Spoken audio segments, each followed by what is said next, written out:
Bon, je vais vous faire une petite vidéo très courte sur du transport et du déploiement de kukri. Donc ça, c'est le kukri, on va dire standard. Ça va être difficile à dissimuler, quoi.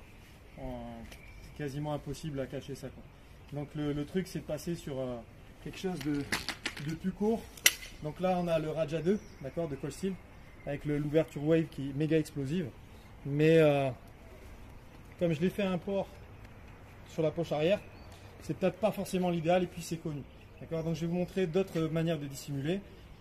Là, c'est du dissimulé, on va dire prêt à l'emploi. C'est-à-dire que si j'utilise ça, c'est vraiment que derrière la situation l'exige. Okay, donc en fait, je vais prendre le kukri, il est déjà ouvert.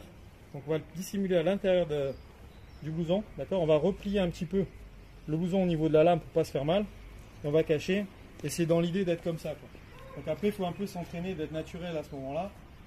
Dans cette situation, c'est facile ensuite de sortir le kukri en front grip. On a une variation, c'est la même. Cette fois-ci, on ne va pas mettre le couteau dans ce sens, pardon, dans ce sens. On va le mettre dans ce sens et on va replier aussi. D'accord?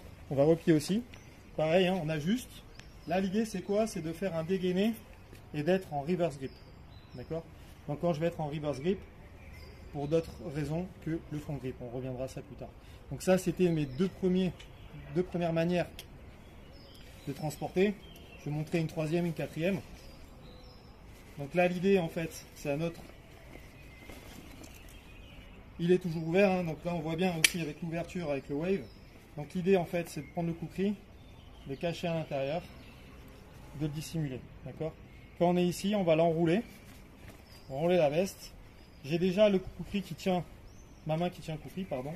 Et là, je suis ici, en fait. Donc là, c'est dissimulé.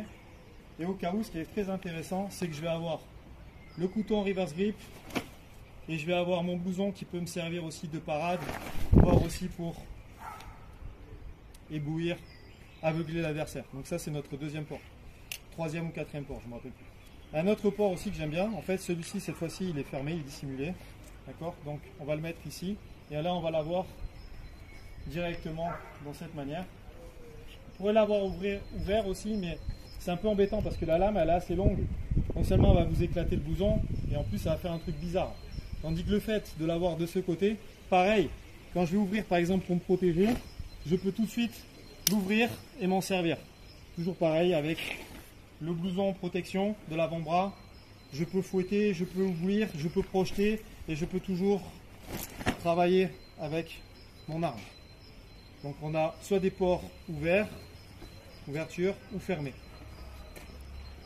Quelque chose que j'aime bien aussi, bon, qui est très vicieux, on pourrait le faire avec un journal, mais là je vous montre avec un parapluie. Donc un parapluie, on dissimule le kukri à l'intérieur, qui va bien.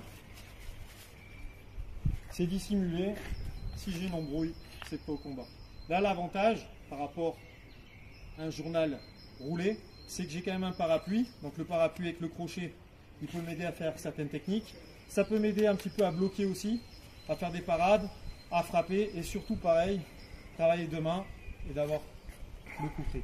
Donc le Raja 2, je pense qu'en termes de gabarit, c'est le maximum transportable. D'accord? Voilà, c'était une petite vidéo qui vous montrait quelques astuces par rapport au kukri. Je vous en ferai d'autres.